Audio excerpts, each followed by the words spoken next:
Fala pessoal do canal, beleza? Reflita comigo. Lei Maria da Penha, Lei de Feminicídio, Empoderamento Feminino, Sororidade, Feminismo.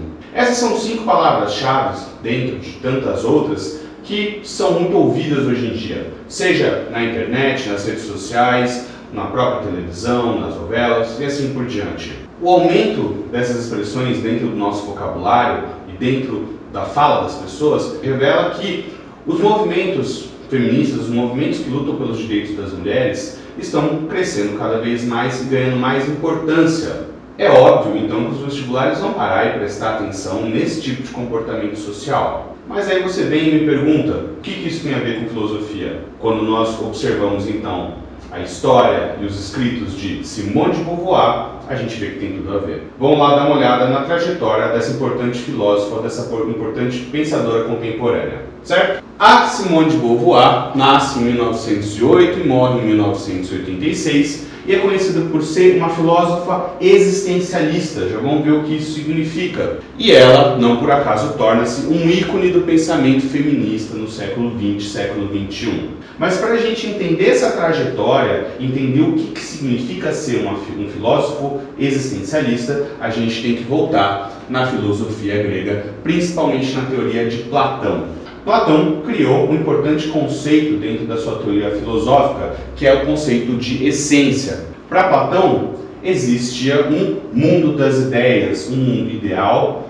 que, de certa maneira, proporcionava uma existência pré-determinada, como se as pessoas já nascessem com seu destino e com a sua forma de raciocínio pré-programada, sem espaço para mudanças no meio do caminho. Esse tipo de pensamento ganhou muita força, principalmente durante a Idade Média, em que houve a ascensão do cristianismo. Com a ascensão do cristianismo, essa perspectiva de uma existência pré-determinada ganhou muita força, principalmente pela existência da ideia de um Deus onipresente e onipotente. Um exemplo claro sobre isso é a criação de Adão e Eva dentro dessa concepção de mundo, ambos possuindo um papel social, um papel dentro da relação pré-determinado, não é mesmo? Se a gente avança nessa linha do tempo, a gente percebe que, durante vários séculos, há uma profunda transformação nessa forma de encarar o mundo. Elementos como o Renascimento, o Iluminismo, o crescimento da concepção da ciência e o próprio darwinismo contribuíram para uma nova visão de mundo.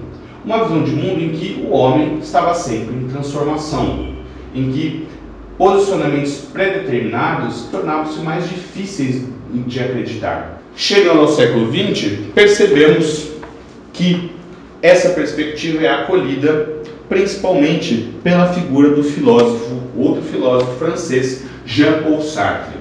Jean-Paul Sartre, dessa maneira, cria a alcunha do existencialismo, uma filosofia baseada na seguinte perspectiva: a existência precede a essência.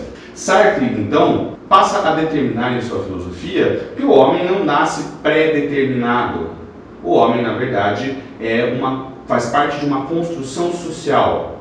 O homem cria suas referências, cria seus gostos, cria suas opiniões e os seus papéis sociais a partir da cultura, do contexto social que o envolve, quebrando com a perspectiva da pré-determinação de Platão. A partir dessa ideia é que Simone de Beauvoir, em 1949, lança o seu principal ensaio filosófico, O Segundo Sexo. É desse ensaio que aparece essa famosa frase que até gerou polêmica alguns anos atrás em uma das edições do Enem: ninguém nasce mulher, torna-se. Dessa maneira, Simone de Beauvoir dialogava com o existencialismo de Sartre, atribuindo, então, o papel que a mulher ocupava na sociedade a uma questão cultural, que vinha desde esse cristianismo e, ao longo do tempo, colocava a mulher dentro de uma posição submissa dentro das relações sociais. Essa é a perspectiva que Simone de Beauvoir dá ao seu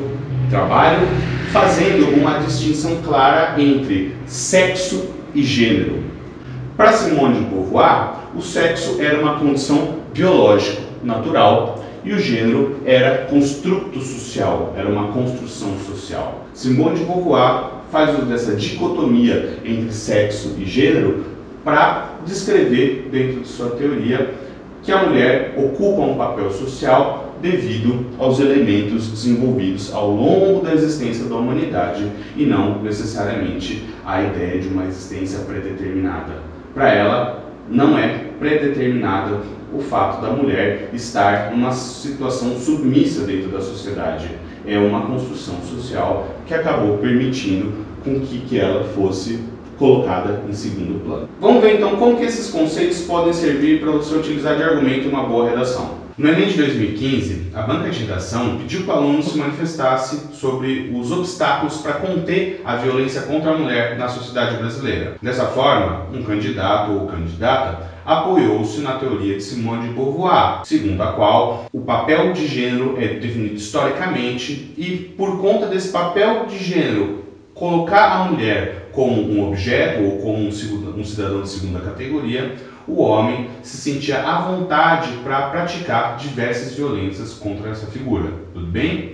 Vamos dar uma olhada então como que esse aluno ou aluna construiu a sua argumentação fazendo uso da teoria de Simone de Beauvoir. O Brasil ainda não conseguiu se desprender das amarras da sociedade patriarcal. Isso se dá porque, ainda no século XXI, existe uma espécie de determinismo biológico em relação às mulheres. Contrariando a célebre frase de Simone de Beauvoir, não se nasce mulher, torna-se mulher.